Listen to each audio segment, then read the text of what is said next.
A paz do Senhor Jesus, vamos para mais um dia do nosso devocional, que se encontra no livro de 1 Coríntios, capítulo 15, versículos de número 33 e 34, que diz: Não se deixe enganar, as más companhia corrompem os bons costumes. Recupere o bom senso como convém e parem de pecar, pois alguns são ignorantes quanto a Deus. Digo isto para a vergonha de vocês. Nós estamos vendo entre o versículo de número 12 ao versículo de número 34, nós vamos ver Paulo falando aqui com os irmãos de Corinto sobre a ressurreição dos mortos. Quando nós vemos lá no versículo de número 12, Paulo ele diz: Ora, se é pregado que Cristo ressuscitou dentre os mortos, como alguns de vocês dizem que não existe ressurreição dos mortos. A maioria dos gregos, eles não acreditavam que o corpo das pessoas seria ressuscitado dentro da morte, ou melhor, depois da morte. Eles viam a vida após a morte como algo que aconteceria somente com a alma. De acordo com os filósofos gregos, a alma era a pessoa real, encarcerada em um corpo físico. Com a morte, a alma ela era liberta. Pensava que a imortalidade do corpo não existiria, mas que a alma entraria em um estado eterno. O cristianismo, ao contrário, afirma que o corpo e a alma serão unidos após a ressurreição. A igreja de Corinto, ela estava no contexto da cultura grega.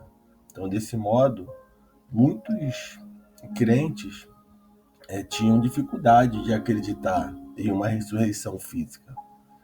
Paulo ele escreveu esta parte da sua carta para esclarecer a situação a respeito desse assunto. Então, a ressurreição ali, de Cristo, ele vai ser o centro da mensagem do Evangelho, e o centro da mensagem do Evangelho de Paulo, pelo fato de Cristo ter ressuscitado dos mortos, conforme havia prometido.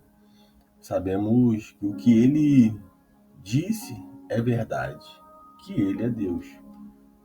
Por Cristo ter ressuscitado, temos certeza de que nossos pecados estão perdoados por ter ressuscitado. Ele vive e nos representa diariamente, ou melhor, diante de Deus, por ter ressuscitado e derrotado a morte. Sabemos que também seremos ressuscitados. Então, eles estavam dizendo ali que não há ressurreição dos mortos. Devido à cultura grega, o que os filósofos falavam.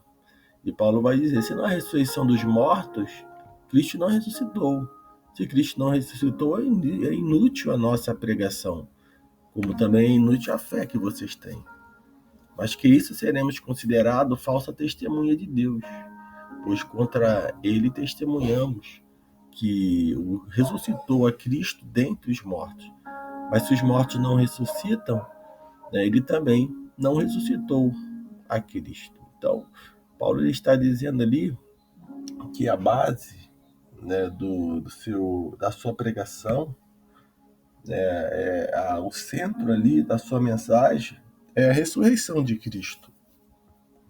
E se isso não fosse real, não fosse uma verdade, seria inútil ter pregado. Seria uma testemunha falsa e não uma testemunha verdadeira de Deus. Ele diz, se os mortos não ressuscitam, então Cristo não ressuscitou.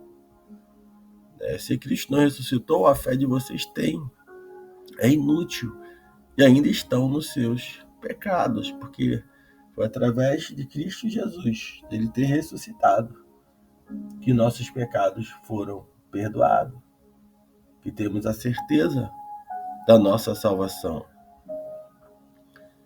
Então, Paulo ele está orientando a um povo, a um grupo de irmãos, onde tem pessoas que estão tendo os primeiros contatos com o Evangelho, estão introduzidos na cultura grega, né, que ouvia os filósofos, e Paulo ele vê a necessidade de esclarecer isso para a igreja de Corinto.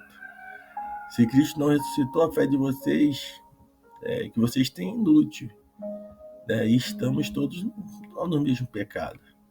Nesse caso também, os que dormiram em Cristo pereceram. Se é somente para esta vida que temos esperança em Cristo, somos os mais miseráveis de todos os homens. Então, se nós formos viver essa vida como se aqui acabou, morreu, acabou, não existe mais nada, né? É como se fosse inútil. Morreu, segue-se o juízo, né? A palavra do Senhor nos orienta a isso. Vai seguir o juízo, seja para a condenação eterna, ou seja para a vida eterna. Não é que morreu, acabou. Morreu não. Nós cremos que o Senhor, que ressuscitou dos mortos, e quando ele vier buscar o seu povo, os mortos, eles vão ressuscitar primeiro. E nós vamos ver ali, e cremos que receberemos galardões, receberemos recompensa daquilo que nós fizemos. Então Paulo está dizendo que tudo isso é como se fosse jogar-se fora. Somos os mais miseráveis dos homens. Se ele não ressuscitou, se isso não é uma realidade. E no versículo 20 diz: contudo, de fato, Cristo ressuscitou dentre os mortos, sendo ele as primícias, né, os primeiros frutos, entre aqueles que dormiram. Visto que a morte veio por meio de um homem, também a ressurreição dos mortos veio por meio de um homem. Da mesma forma que Adão e todos morreram em Cristo, todos voltarão a viver. Mas cada um por sua vez, Cristo, as primícias, depois quando ele vier os que lhe pertencem. Então virá o fim quando ele entregar o reino de Deus, o Pai, depois de ter destruído todo domínio, toda autoridade e todo poder. Pois é necessário que ele reine até que todos os seus inimigos sejam postos debaixo de seus pés. O último inimigo a ser destruído é a morte, porque ele sujeitou todas as coisas debaixo dos seus pés. Ora, quando se diz que todas as coisas lhe foram sujeitas, fica claro que isso não inclui o próprio Deus, que submeteu a Cristo todas as coisas. Quando, porém, tudo estiver sujeito a ele, então o próprio Filho sujeitará aquele que todas as coisas lhe sujeitou, a fim de que Deus seja tudo em todos. Paulo ele está deixando bem claro que tudo que estavam ensinando naquela época a respeito de que não era real, que Cristo tinha sido ressuscitado. Quando nós olhamos nos versículos acima, quando nós falamos no episódio anterior, nós vamos ver que o Senhor ressuscitou e foi visto por umas 500 pessoas, foi visto por Cefas, pelos 12, apareceu a mais de 500 irmãos, está lá no versículo de número 5, no mesmo capítulo, a partir do capítulo 15, versículo 3. Pois os que primeiramente transmiti a vocês foi o que também recebi, que Cristo morreu pelos nossos pecados, segundo as Escrituras, foi sepultado e ressuscitou no terceiro dia, segundo as Escrituras, apareceu a Cefas e mais tarde aos 12. Depois disso, apareceu a mais de 500 irmãos de uma só vez, a maioria dos quais ainda vive, embora alguns tenham adormecido. Em seguida, apareceu a Tiago, e então a todos os apóstolos. Finalmente, como a um que nasceu fora do tempo, apareceu também a mim. E Paulo ele testifica também que apareceu a ele.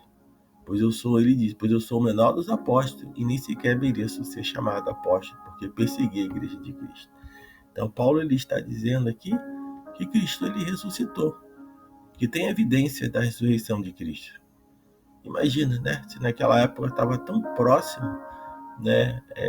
todo esse evento não tinha 2000 anos, como já se passaram muito tempo e hoje nós estamos aqui. E se nós não pregarmos o Cristo ressurreto, se naquela época eles estavam ali tão, né, não era tanto tempo que tinha acontecido, podemos dizer, muito menos do que hoje. Né? Imagine hoje se nós não falarmos, não pregarmos o Cristo ressuscitado.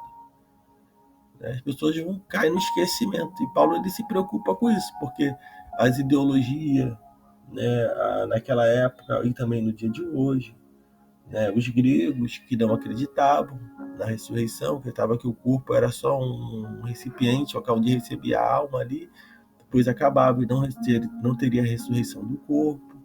Então, Paulo ele está deixando claro para que cada um de nós também venhamos trazer isso à memória e ser avivados por essa palavra pregando e falando sobre essa ressurreição de Cristo.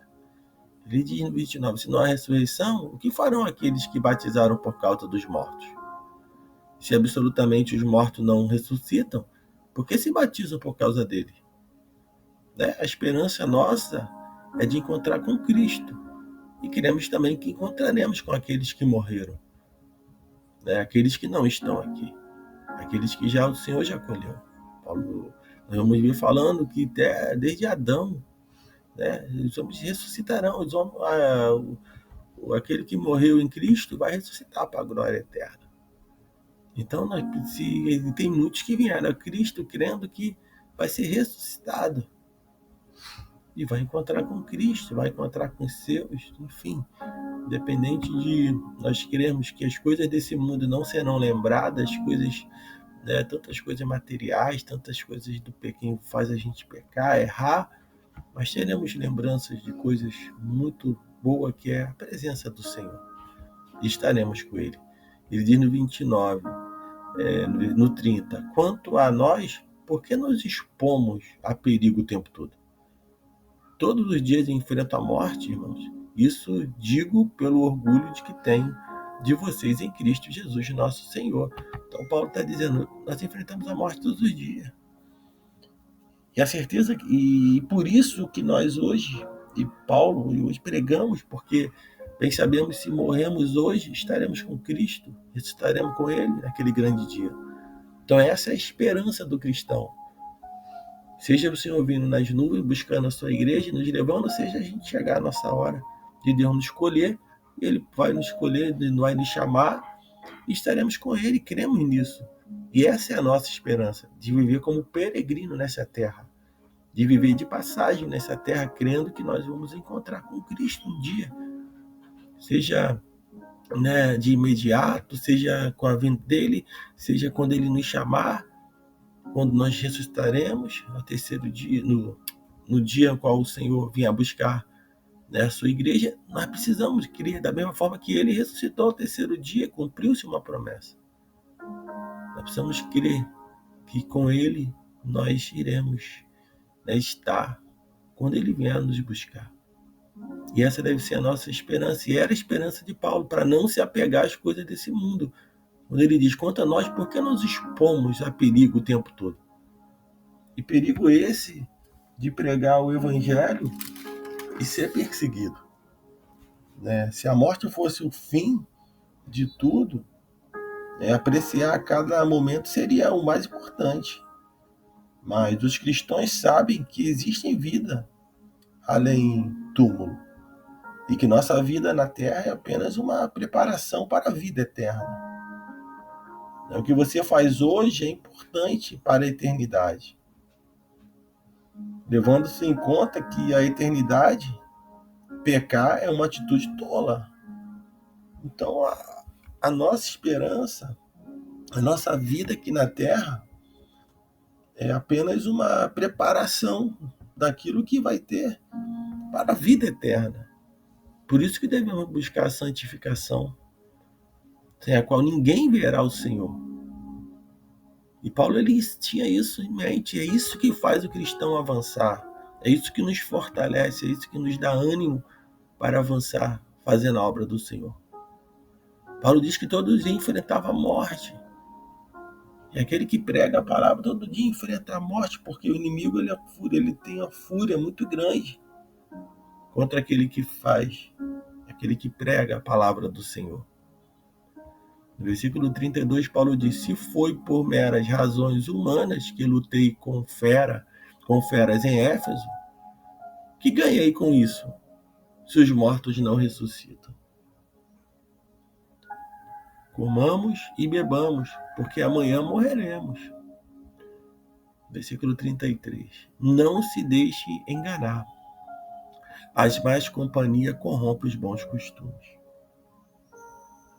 Ficar em companhia daqueles que negam a ressurreição pode corromper o bom caráter cristão. Não deixe que seu relacionamento com os incrédulos afaste de Cristo ou leve sua fé a vacilar. As más conversações, Paulo está dizendo para cada um de nós, como ele disse para os Coríntios, as más conversações corrompem os bons costumes. Devemos ter cuidado com quem nós andamos, com quem nós conversamos e o que nós conversamos, para não se corromper, para que os nossos bons costumes não venham a ser corrompidos. Em 34 ele diz: recuperem o bom senso, como convém, e parem de pecar, pois alguns são ignorantes quanto a Deus. Digo isso para a vergonha de vocês.